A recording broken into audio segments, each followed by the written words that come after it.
The fact of the matter is, these Warriors were just not good enough this year.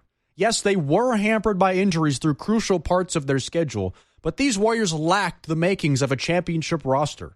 When they won championships, they had a clear identity. Make good passes, find guys with open shots, be menaces on defense and gain extra possessions, get out in transition and blitz teams into oblivion. Yes, they had superstars that you couldn't compete with, but they also had dudes that gave them a lot of help through the course of the season.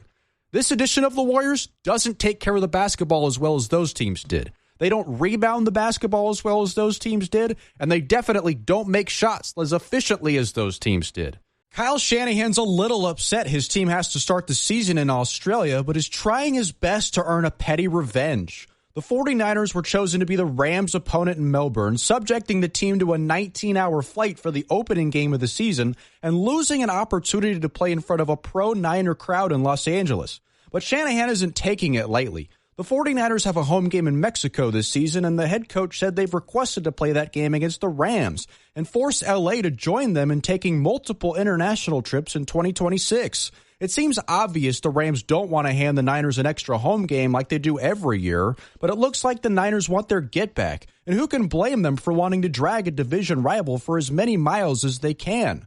We'll see if Shanahan gets his wish like the Rams did, and if he does, the Rams don't have any room to complain. See you in Melbourne and maybe Mexico City.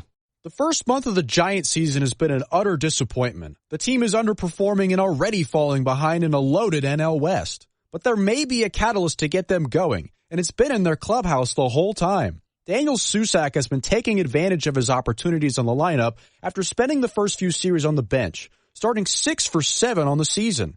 An unsustainable start, but with Patrick Bailey being a talking point for his lackluster offensive numbers for so long, some fans are already calling for Susac to take over the position full-time.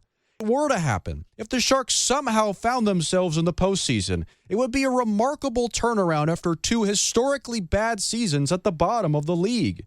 It seems unlikely to get there, but even if they find themselves in the lottery mix for a 7th straight year, there are so many positives to take out of this season.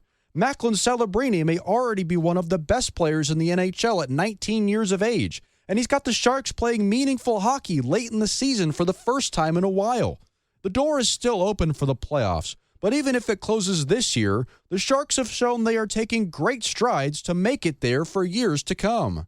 No matter what happens early this season, all the attention will be on Giants' new manager Tony Vitello, plucked straight from the college baseball ranks to bring new energy and a fresh voice to the clubhouse.